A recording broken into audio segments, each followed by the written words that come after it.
Halo,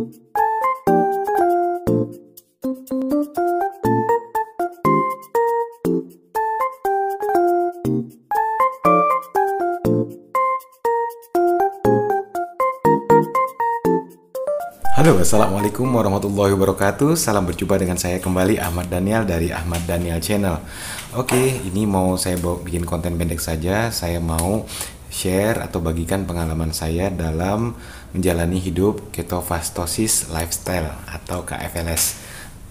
Saya menjalani KFLS ini memang sudah agak lama, sudah kira-kira dari pertama introduksinya sudah 3 tahun lah.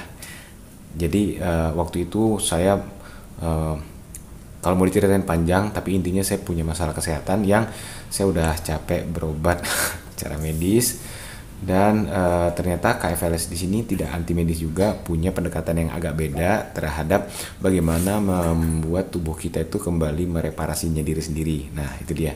Kapan-kapan saya ceritakan tapi di konten yang lain. Nah sekarang saya mau share bagaimana menikmati hidup di KFLS, yaitu dengan cara tetap bisa menikmati sesuatu yang manis, yang dalam pikiran banyak orang mungkin kalau orang KFLS berarti dia harus low carb, dimana gula pasir itu kan manis ya, tidak bisa dimasukkan sebagai apa yang kita menjadi asupan sehari-hari.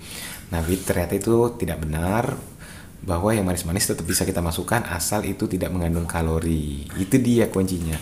Kita bukan tidak boleh memasukkan yang manis, tapi kita tidak boleh memasukkan yang mengandung kalori.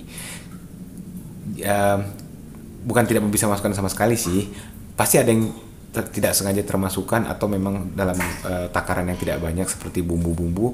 Itu kan dominasi bumbu-bumbu adalah dari nabati ya. Nah itu pasti mengandung kalori, mengandung karbo, itu tetap bisa ditolerir. Tapi sedangkan yang lebih banyak seperti makanan pokok, nasi, terus sayur mayur, itu kita tekan asupannya dan kita ganti dengan lebih dominan ke hewani begitu. Nah kembali ke topik, yang manis-manis tadi tetap bisa masuk asal dengan kalori. Contohnya gimana? Kita bisa pakai pemanis yang tidak mengandung kalori. Ada banyak pemanis yang tidak mengandung kalori, seperti pemanis yang sebut aja kita namanya pemanis seperti diabetasol, terus tropicana, saya lupa namanya, gula tropicana slim ya mungkin ya, yang gula jagung itu. Nah itu rendah kalorinya. Jadi kalau kita mau pastikan dia itu rendah kalori, kita baca nutrition fact-nya, asal dia lebih kurang dari 1 gram kandungannya, maka dia digolongkan sebagai low kalori dan bisa digunakan sebagai asupan. Nah, saya juga udah terbiasa pakai satu pemanis yang namanya stevia. Ini dia. Nah, ini stevia ini. Nah, stevia ini adalah sebuah pemanis yang dibuat secara alami dari tumbuhan yang bernama tanaman stevia, yang mengandung bahan aktif steviolol. Nah, stevia ini pada kenyataannya memang punya rasa manis yang tinggi, tanamannya ya, punya rasa manis yang tinggi, sehingga kalau diproses dan diekstrak kandungan zat aktifnya yaitu steviolol dan dibuat menjadi konsentrat, maka ini akan menghasilkan rasa manis yang cukup tinggi ya. Kalau dari satuan Brixnya tinggi gitu. Jadi begitu kita gunakan stevia ini, saya gunakannya Royal Stevia ya, bukan endorse sama sekali, tapi saya cocok dengan Royal Stevia. Di stevia, produk stevia lain ada sangat banyak merek, tapi saya cocok dengan Royal Stevia. Nah, balik lagi, ini kalau kita baca di sini nutrition facts-nya, nanti saya akan tayangkan lebih jelasnya. Itu semuanya 0, jumlah lemak 0, jumlah karbohidrat 0, jumlah gula 0, protein 0, sehingga tenaganya yang dihasilkan adalah 0 kilokalori. 0 kalori. Nah, tulisannya di sini bisa dilihat, all natural, 0 calories natural stevia sweetener. Nah, ini gimana cara menggunakannya? Ini sangat praktis ya. Komposisinya juga sangat sederhana, stevia rebaudiana, mungkin ini nama ilmiah dari pohonnya. Tanamannya saya juga punya tanamannya di rumah. Saya penasaran ya, kenapa ini asal dari mana? dan katanya dari tanaman stevia. Akhirnya saya beli tanaman stevia dan saya taruh di satu pot di rumah, dan ternyata pas saya gigit si daunnya itu rasanya manis, baru sepotong satu dan manis banget gitu. Nah tapi memang ada rasa getirnya ya, rasa getirnya di daunnya, tapi memang itu normalnya. Si daun itu punya rasa getir, dan kalau diekstrak diolah nanti getirnya akan hilang, dan di sini sudah tidak ada rasa getirnya lagi. Yang di sini yang ada cuma rasa manis tok gitu. Nah, cara penggunaannya mudah sekali. Nanti saya akan tunjukkan. Ini cukup menambahkan 2 sampai 3 tetes. Jadi sifatnya dia seperti drops, tes gitu aja gitu. Nanti saya mau bikin teh nih. Teh apa? Teh hijau. Ini dia teh yang biasa saya pakai di rumah. Sebenarnya sih kenapa dipilih teh hijau, merek bebas ya, karena katanya kandungan antioksidannya tinggi, jadi punya manfaat kesehatan selain sebagai rekreasi ya, karena buat orang-orang yang demen teh rasanya nggak cukup, ada yang kurang gitu kalau nggak teh, apalagi yang udah terbiasa teh manis. Kalau terus berpikir KFLS akan menghilangkan kemanisan hidup, nah, alhamdulillah tidak ya. Ada sih teh hijau, atau kadang saya juga suka variasikan dengan teh melati, jasmine tea yang kandungan teh hijaunya masih 80%, ditambah aroma melatinya 20%, tambah stevia, ini jadilah hidup yang manis gitu. Oke, kita akan buat tehnya dan saya akan tunjukkan cara penggunaan cara penetesan stevianya. Oh iya, sebelumnya saya juga mau kasih tahu, ini kemasannya sekitar 15 ml. Ini sekitar 15 ml, dan kalau kita ngomongin satuannya tetes, maka di botol ini ada berapa tetes sih? Di botol ini ada 400 tetes. Jadi bisa banyak sekali untuk digunakan. Jangan takut ini ternyata pemakaiannya boros.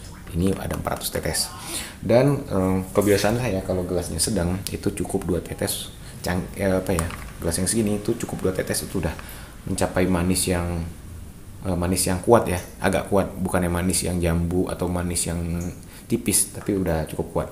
Nah kalau pakai gelas kopi warteg gitu, atau gelas kopi babe-babe ya, tambahin lah jadi 3 tetes, atau kalau suka lebih manis 4 tetes. Nah dengan kita misalkan terbiasa bikin teh dengan gelas besar, dan itu dilakukan setiap hari dengan 4 tetes, maka kita punya dalam satu botol ini bisa bikin 400 gelas babe itu ya. Jadi insya Allah jadi malah hemat. Saya juga udah pakai ini udah hampir setahun ya, maksudnya merek ini sudah pakai hampir setahun, dan saya cocok ya, nggak tergoda untuk ganti pemanis lain yang mungkin menurut saya paling praktis ini, karena ini tinggal dikantongin, bentuknya sangat kecil, tinggal kapan ada minuman yang saya mau nikmati, maka saya pesan tolong dibuat itu tawar, dan saya tinggal teteskan ini. Oke, saya mau bikin dulu ya teh hijaunya. Oke.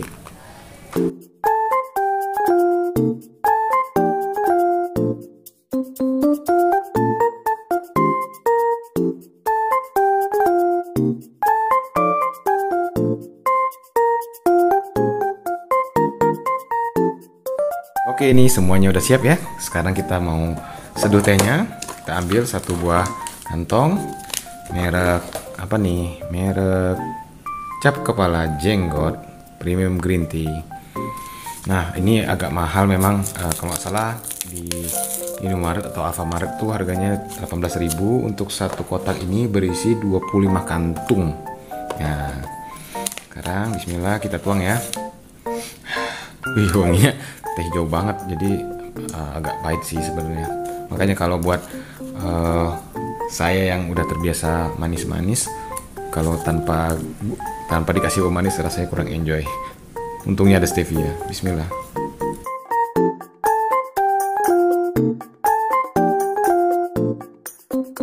Oke, sekarang kita teteskan ya. Ini dia. Ini penuh banget isinya. Oke, bismillah. Mudah-mudahan kelihatan ya. 1, 2, 3. Oke. Kadang-kadang waktu di awal saya juga agak sulit percaya kenapa nih pemanis bisa sangat sangat pekat begini ya. Padahal jumlah tetesannya sangat kecil tapi bisa memaniskan. Berarti memang aslinya si daun stevia ini sangat manis dan proses pembuatan dia menjadi cairan konsentrat juga bisa menghasilkan kepraktisan yang tinggi. Tapi juga tetap bisa membuang rasa apa ya nggak enak dari daunnya ya, getirnya dan rasa yang tidak enak. Jadi yang tersisa di sini hanya rasa manisnya aja. Oke, mungkin kita aduk ya biar lebih rata lagi. Memang warna teh hijau ini tidak begitu maksimal. Kalau dari sisi warna tidak begitu menarik ya. Tuh, namanya juga teh hijau. Oke, bismillahirrahmanirrahim, kita coba rasakan. Udah manis. Mantap, udah manis. 3 tetes saja cukup. Jadi ini saya menikmati, alhamdulillah, dengan stevia royal. Oke, kita ngeteh dulu ya malam-malam sebelum tidur. Mudah-mudahan tetap bisa ngantuk. Saya sih alhamdulillah tidak begitu pengaruh ya kalau teh, tetap bisa bikin ngantuk, nggak kayak minum kopi. Mari kita nikmati hidup dengan cara yang sehat dan cara yang enak. Bisa dibeli di mana saja, praktis dan dapat digunakan kapan saja. Bahkan saat kita sedang fase fasting dari KFLS 16 jam itu, ini tetap boleh dipakai dengan teh, malah bagus karena sekali lagi ini tidak mengandung kalori, jadi tidak membatalkan kondisi fasting kita gitu.